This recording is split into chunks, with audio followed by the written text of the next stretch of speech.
আপনারা দেখছেন যে এখানে নির্ধারিত ভাড়া ডিজিটাল ডিসপ্লে অন্যান্য জায়গায় সচেতনতাভাবে টানিয়ে দেওয়া আছে। আমার মনে হচ্ছে যে কোনো সময় হচ্ছে মানুষ স্বস্তিতে নির্ধারিত ভাড়ায় বাড়ি যেতে পারছে। এটা হলো আমার অবজারভেশন। আমি ঘুরে দেখছি, সমস্ত জায়গায় গিয়ে দেখার চেষ্টা করছি। খুব বেশি অনিয়ম পরিলক্ষিত হয়নি। দুই একটি অনিয়ম যারা চেষ্টা করেছে তাদের বিরুদ্ধে তাৎক্ষণিকভাবে ব্যবস্থা নেওয়া হয়েছে। মোবাইল কোর্ট আছে, আমরা অনেক জায়গা থেকে পেয়েছি যে 300 টাকা 400 টাকাও বেশি ভাড়া নেওয়া হচ্ছে।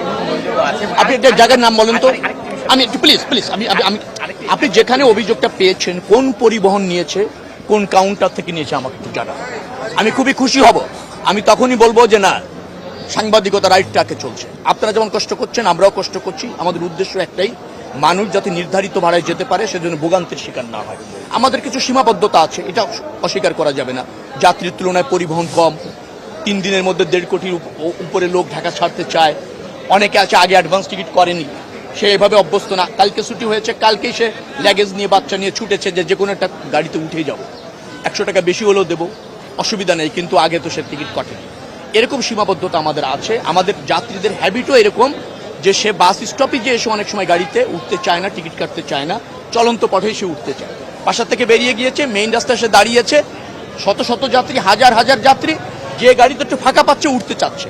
সুপারভাইজার অনেক সময় 100 টাকা বেশি নেওয়ার চেষ্টা করে, কিন্তু যাত্রী যখন সচেতন হচ্ছে, অভিযোগ করছে, আমরা ব্যবস্থা নিচ্ছি।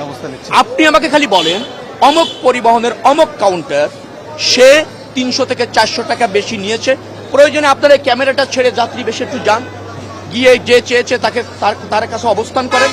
আমাদের এখানে যে সমস্ত আপনার টিম আছে, কন্ট্রোল রুম আছে, একটা ফোন দেন। আমাদের সেন্ট্রাল কন্ট্রোল রুমে 10টা মোবাইল নাম্বার দেওয়া আছে, সেন্ড দেন। আপনি হটলাইন আছে, মোবাইল মেসেজ করেন অথবা কল দেন, আর আমরা তো আছি। জানলে ব্যবস্থা নেওয়া যাবে। আড়ালে আবডালে দুর্বৃত্ত আছে, আমি অস্বীকার করি না, তারা চেষ্টা করবে, এটাও অনেক সময় ঘটে, কিন্তু প্রশ্রয় নাই। আমরা চেষ্টা করছি